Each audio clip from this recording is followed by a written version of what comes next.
No, no, no, no, no, no, no, no, no. This wide receiver class is not like recent years, but there could be some guys that emerge from this class. We shall see what happens. Brendan Albert is here. I'm Adrian Fenku. This is our third installment of our 2017 NFL Draft Preview, ranking the top 5 wide receivers in this show. So let's bring Brendan onto the show. How's it going, bro? Adrian, what's going on, my man? How you doing tonight? I'm doing pretty dandy. You know, we got our flyer show tonight. We did that. We did our season recap, and now we're doing a pair of draft videos. I'm excited, man. We're going to talk about the pass catchers. We talked a little bit yesterday about those guys who throw the rock to them. Now let's talk about the wide receivers and the money makers. Yeah, the wide receivers for real. All right, so as I said in the intro, not as good of a class as the recent years. What do you think about that? How good I don't disagree.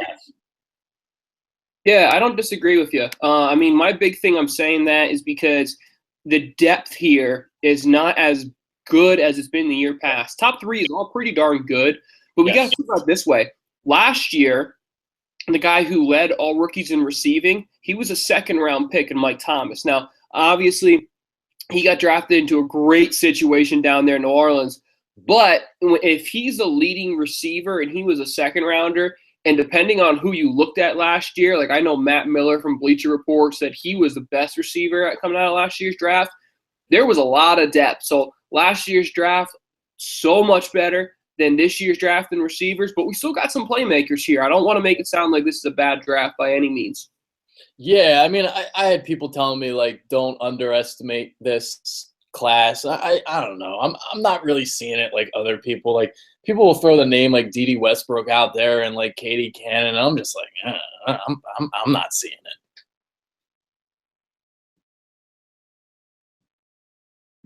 Yeah, I don't disagree with you. I mean, I think there's a couple guys we're going to chat a little about tonight that could have a Mike Thomas-like production, maybe getting drafted in the second round.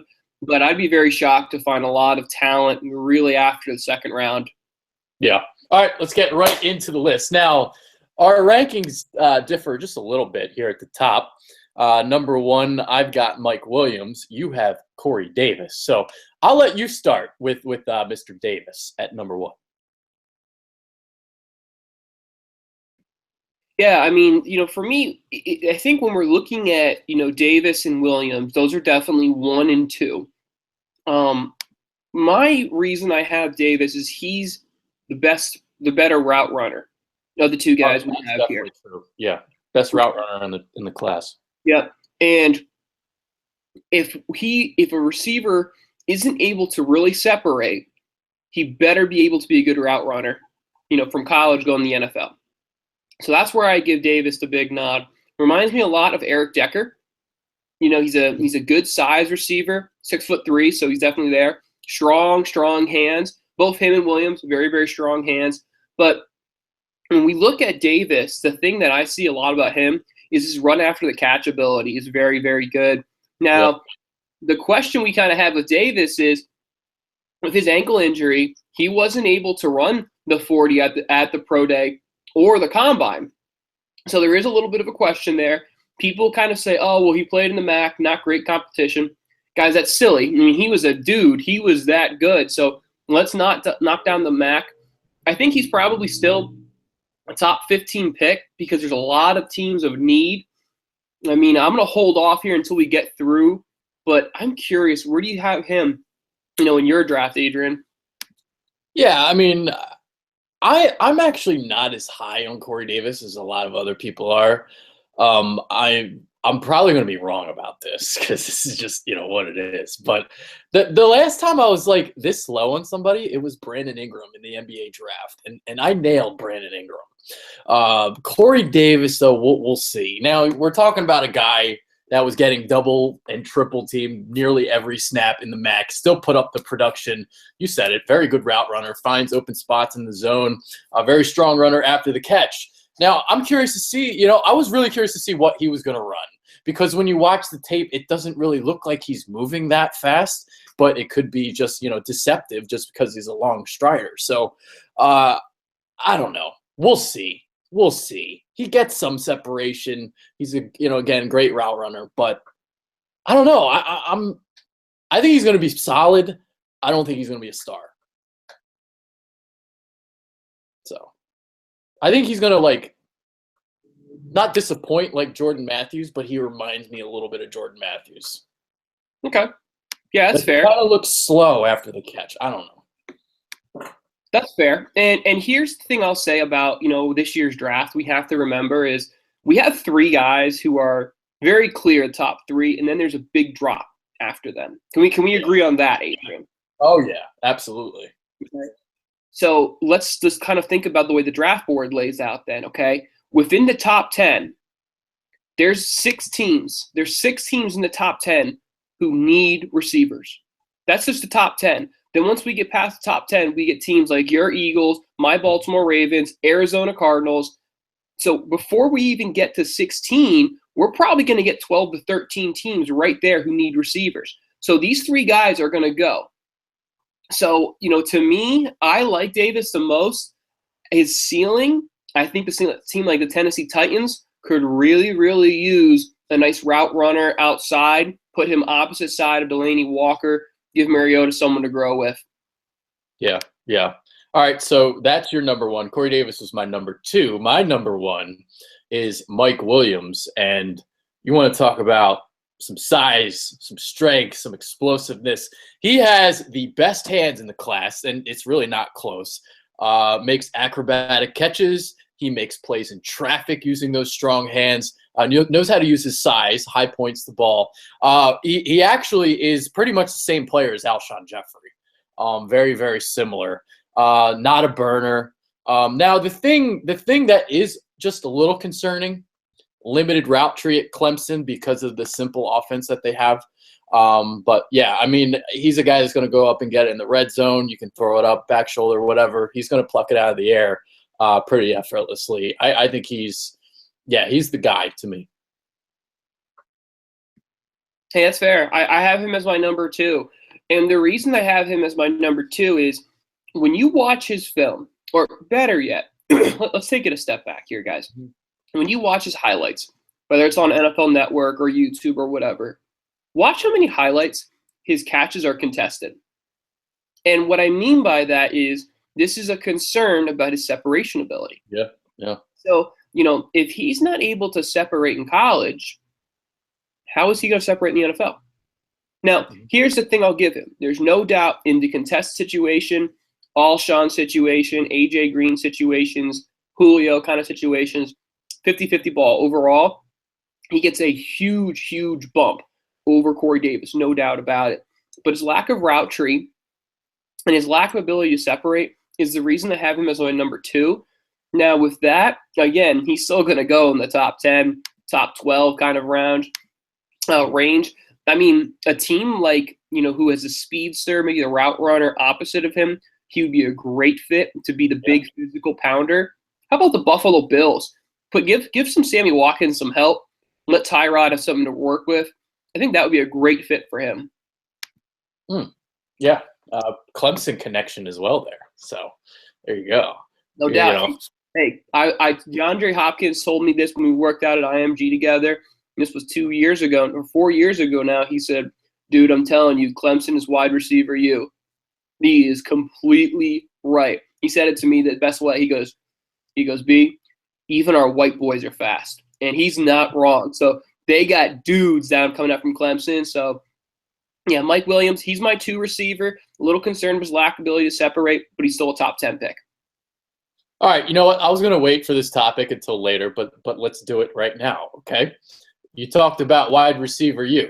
The opposite of wide receiver U is USC. None of these guys do anything in the NFL. Now, my question to you is there something behind this where, some schools, they just produce better prospects than others and some just don't have it at certain positions? Or is it all just kind of coincidence? Well, someone once told me you draft the name, not the school's logo, but so to me, I don't think there's anything behind this. I think you draft a guy, case-by-case example, and you go from there. Now, that said, it's not necessarily the logo that concerns me. It's the systems. Think about teams like Texas Tech, A&M, etc. they have these receivers who put up these ridiculous numbers, yet because they're asked to run 4 different routes if you're a slot, 4 different routes if you're an X, 4 different routes if you're a Z, and master it, they're not necessarily as versed to the total route tree that a more pro-style team would run. So that's a bit of the concern there, and that's why we see a lot of times guys will translate. Now, I know typically guys, when I just rattled off, a school like Texas Tech, the first name everyone thinks is, well, what about Michael Crabtree? He was a top 10 pick. Yeah, but he was also the 5-star coming out where he had offers from every school in the country, and he chose Texas Tech. So Crabtree was a rare dude. But, traditionally, yeah, Adrian, I'm more concerned about the schemes more than the, the actual logo, if you will, from where the school is. Yeah, because the popular name from USC this year is Juju Smith-Schuster, and we'll see if he pans out. Well, I guess we'll talk about him later. Now, let's get back to our list. Number 3, John Ross. Yeah, 4.22. Oh, yeah, the human bullet. John Ross is mine. Is he your number 3 too? Yes. Yeah. Yeah. John Ross is my 3. Now, here's the thing, guys. He could get drafted higher than everybody. Honestly, he could, because his ability is through the roof. Now, a lot of people are saying, oh, he kind of reminds me of Will Fuller, or he reminds me a little bit of Philip Dorsett. That's just not true, because Philip Dorsett and Will Fuller, they would get tackled by a stiff breeze. I mean, this guy here, John Ross, he's a little closer to Deshaun Jackson and T.Y.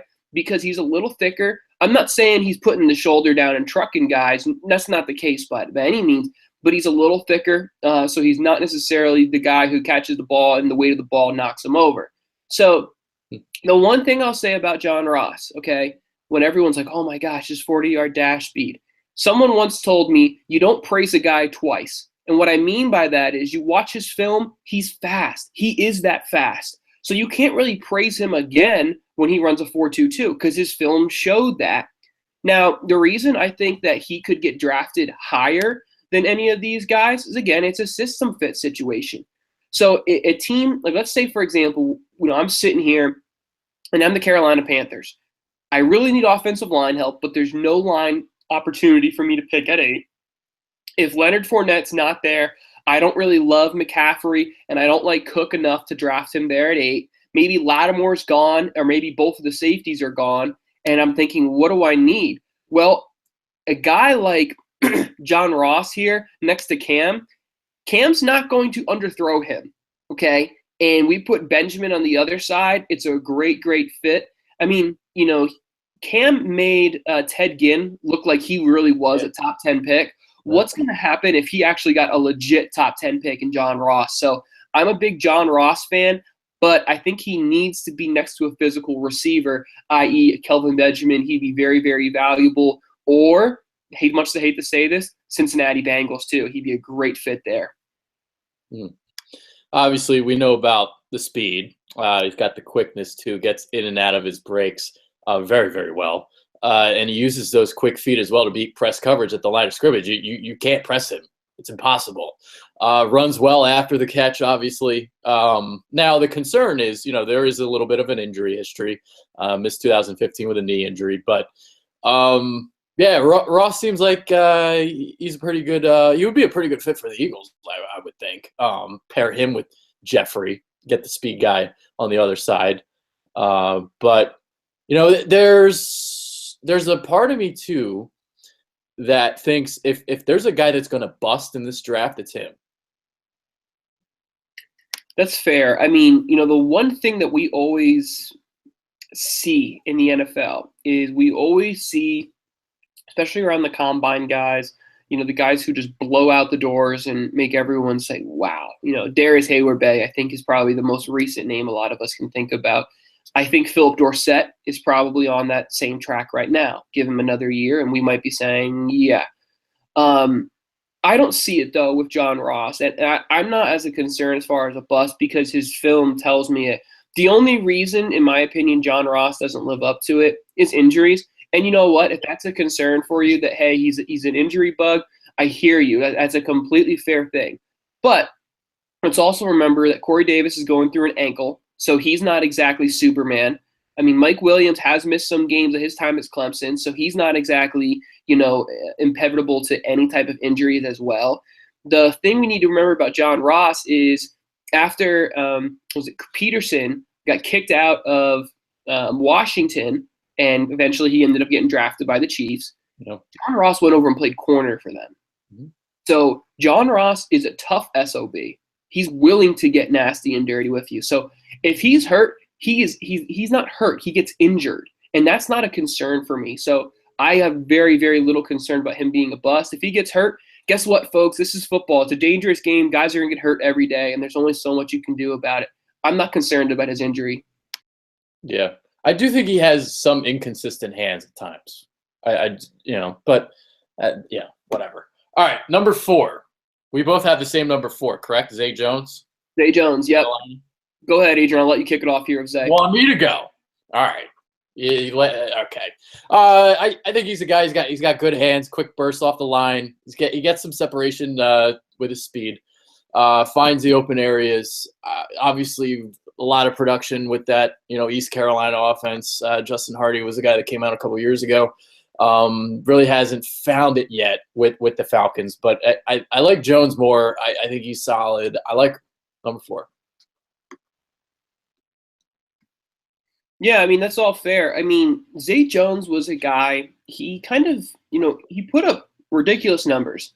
There's no one that's able to, doubt that. So the concerns I have with Zay is when we watched, the Temple game, Temple was one of those teams who wanted to play him physical, and they did a good job playing him physical, and he went kind of missing in action, for large chunks of the games. So I was kind of wondering, okay, can he not handle the press coverage? Is Zay Jones going to be a guy who has to play in the slot because he can't handle having someone in his face right away? Now, the other thing I said about Zay Jones when I watched him, he was a pretty good route runner. I'll give him that, but he didn't play with great speed and burst and acceleration. Now, the reason he's my 4 is because in the combine, he came out and ran a 4.45. So I was very, very impressed. I mean, his speed there made me think, okay, maybe is he faster than he actually plays? And then I'm starting to wonder, well, why is it? Why doesn't it translate?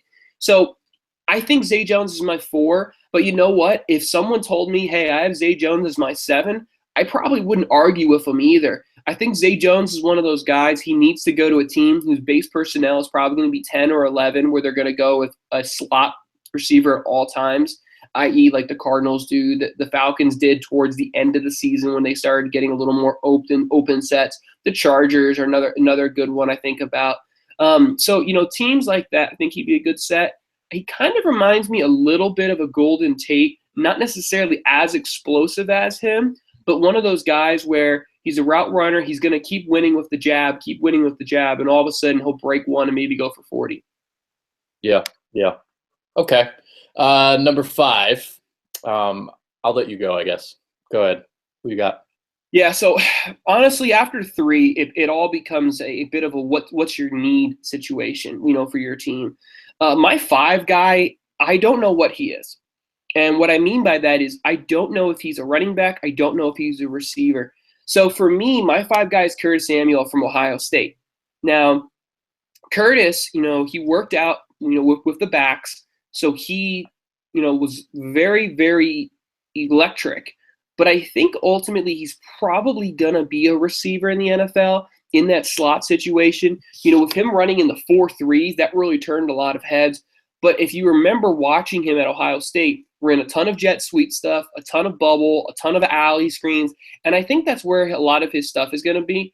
Now, by no means is he Brandon Cooks, but his skill set is very similar in how he's a master of a lot, but, I should say that. He's a jack of many traits, but he's a master of none. So Samuel is a guy that I have there, inconsistent hands, and he is a little bit of an injury bug, but if he's someone you can manufacture and get him 8 touches a game, and he's a 2nd to 3rd round pick, that's fine for the 5th receiver drafted, in my opinion. Yeah. My number 5 is Chris Godwin from Penn State. Now, he's a guy that doesn't gain a lot of separation on tape, even though I had somebody arguing with me that he does. I didn't see it. But, he makes contested catches. That's what he's known for. And really, really good at doing that, and that's why he's my number 5. Like I like him a little bit. I like Godwin. Showed up at the combine, ran faster than expected as well. Godwin, yeah, but the separation thing, it is a little bit of concern because he might have a little Jalen Strong in him. Yeah, that's fair. No, that's definitely a very fair kind of way to look at it. I would say the guy that Chris Godwin, sorry about that, reminds me more of would be Anquan Boldin, a guy with really strong hands, and his ability after the catch is more based on physicality than just straight up, I'm going to line up and speed with speed like Curtis Samuel is. So when I'm looking at Godwin, he's a guy, if you want to argue with me, he's the 4, I'm okay with that. I think he is the guy who just misses it. Juju is another guy who just misses the top 5. But honestly, 4 through 7, I would say, I'm okay with really negotiating all of them. Samuel or Goodwin, I think he's probably the strongest hands outside. I think he's also the best at attacking the ball at the highest point. Now, that said, he didn't exactly have the best quarterback play. Obviously, there's some other guys here who had better quarterback play. So, Goodwin could very much be a guy who goes out the NFL and produces with a bang. I mean, just remember when he played Georgia and then he played USC, he put up big numbers on both of those in the biggest games. So, yeah, I think he could very well be the 4. He very well could be the 7. I think he's probably going to be a second to early 3rd round pick, and I think he could be a very, very good selection for a team. Yeah. All right, let's go a little bit more on Smith-Schuster then. We talked earlier about, we got into our theory about USC not being wide receiver U. Smith-Schuster, what are your thoughts on him? Is he going to be a bust? Oh, man. Well, see, here's the thing. I don't think he's a bust, and the reason I don't think he's a bust is because we got to go into realistic expectations. You know what I mean? And I say that. Okay, I shouldn't have said bust. That's the wrong word. Is he going to underperform? No, but you're 100% right though, Adrian. I mean, that's what just a general thing I think a lot of people think about. Oh, he's a bust. Was he drafted with unrealistic expectations? That's a real conversation. So for Juju, he's really a 2nd to 3rd round guy.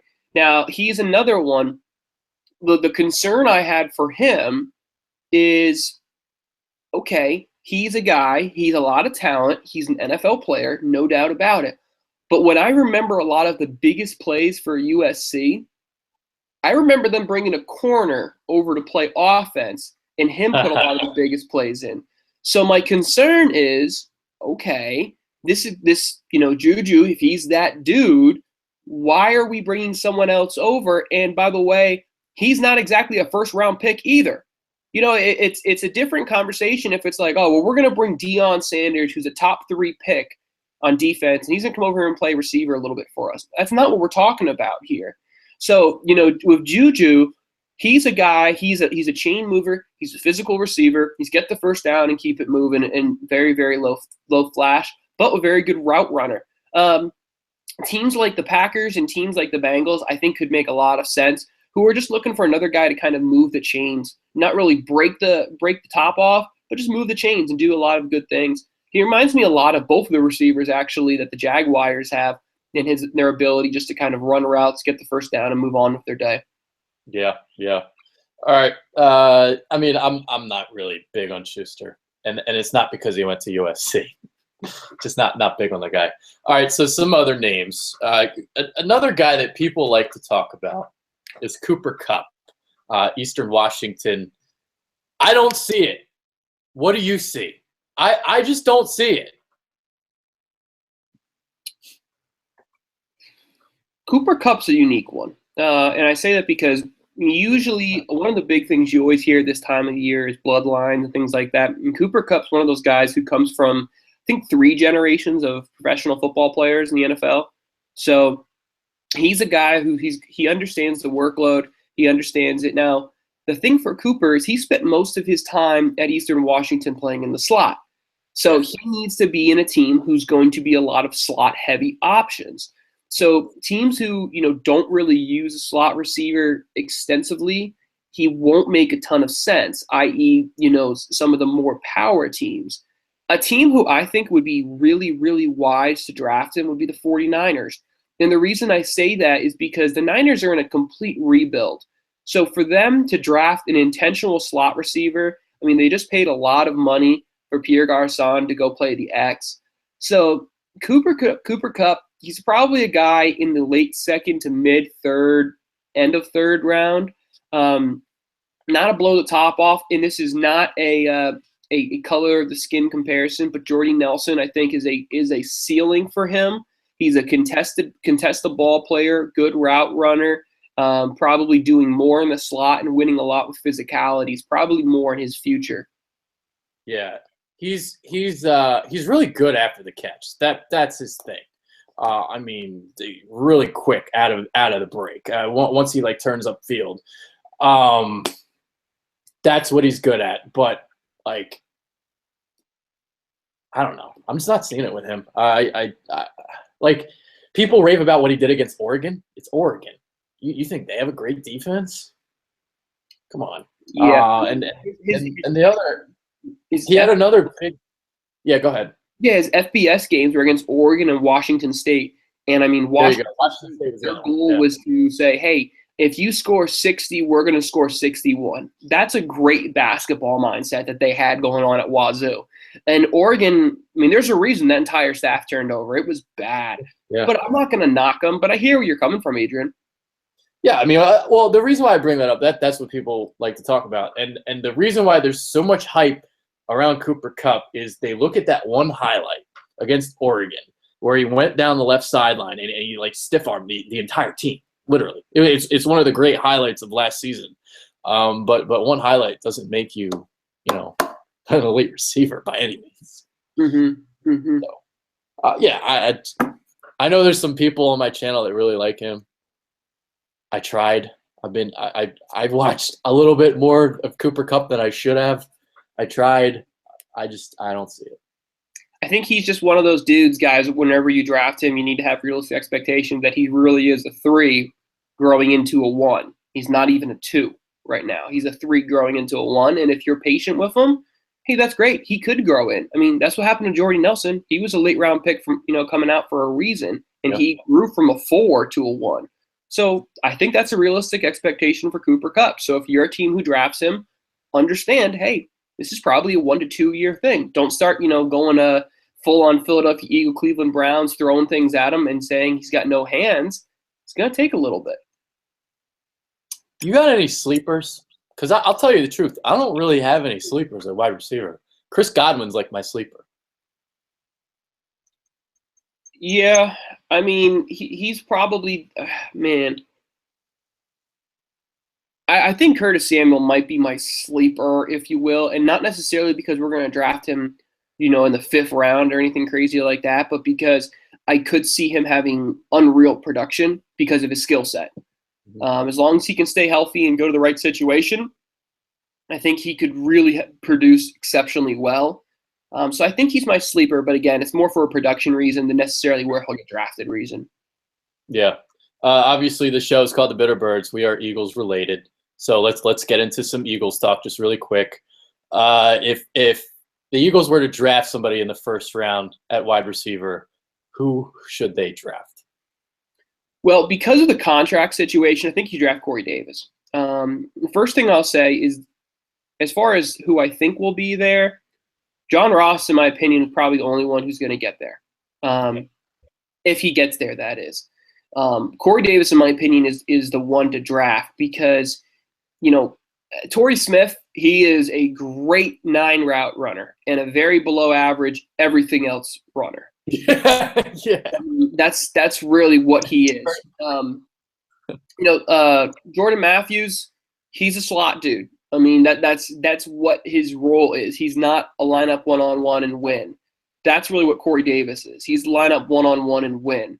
I don't think Mike Williams is a fit for the Birds there, and the reason I say that is because if the Eagles really like a possession, go up and get it receiver, they're probably going to sign Alshon to a multi-year deal. And at that point, then you're essentially having 2 of the same player. And if that's your thought process, you can do it. But I'm more of the thought of I'm going to have an option for every situation. I think Corey Davis would be a better fit there than Mike Williams. But honestly, I don't see any of those 3 guys being there by the Birds in the 1st round. Interesting. I do think Ross will be there. We'll see about Davis and Williams.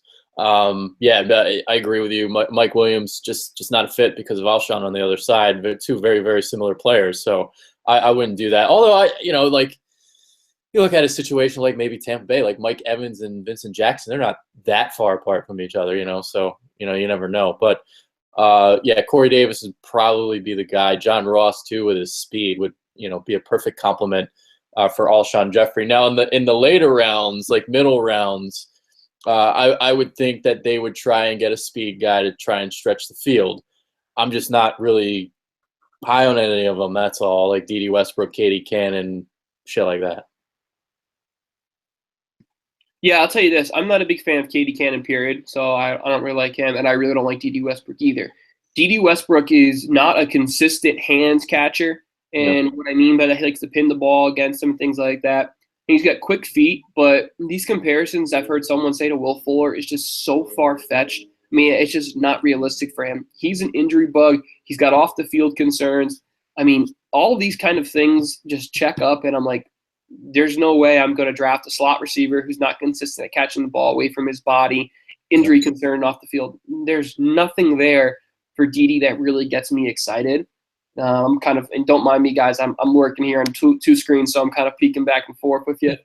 If I'm the Birds, I like Chris Goodwin, or Godwin, excuse me. I think he would be a nice fit for the Eagles later. I mean, he might be one I think the Eagles could take a look at in the second round if he's there. That is, of course. I think he's a good fit. Then the LSU guys have got a couple ones like a little later. Yeah, exactly. I mean, I think those guys are more of the physical inside receivers, so they're probably more of what the Jordan Matthews is. The only difference is they're not drafting these guys in the first round like they did with Jordan Matthews. So I think they're going to come into a more realistic expectation, and I think they could produce and put up even numbers as Jordan Matthews. Yeah. All right. So that's about that. I got nothing else on the agenda. We're about to do tight ends. You got anything else you want to say about the wideouts? No, I mean, I would just say this. Don't be surprised, guys, if we see teams trade up to get one of these three receivers, because after that there is a big drop. Yeah. I think about teams like Baltimore. I think about teams like the Eagles. Look, guys, there's the Ravens, and this is an unbiased opinion. The Ravens made that move earlier to move up in the third round for a reason. They're trying to get more value, and I would be very, very, surprised if the Ravens don't attempt at least to move up and try to get one of those top three receivers. Now, the question is how far you got to move up, because there's a lot of receiver-hungry teams, and there's not a lot of depth. So you're not going to get one of these top three receivers really past 16. So we could see a little bit of a move, especially if Williams or Davis gets drafted somehow inside of the top 5. Those phone lines are going to burn up for some trade offers. Yeah. All right. That wraps it up. That's Brennan Albert. I'm Adrian Fedke. Tune back in a couple minutes. We're going to do some tight end rankings, so we'll get into that. For this show, we are out. Appreciate it.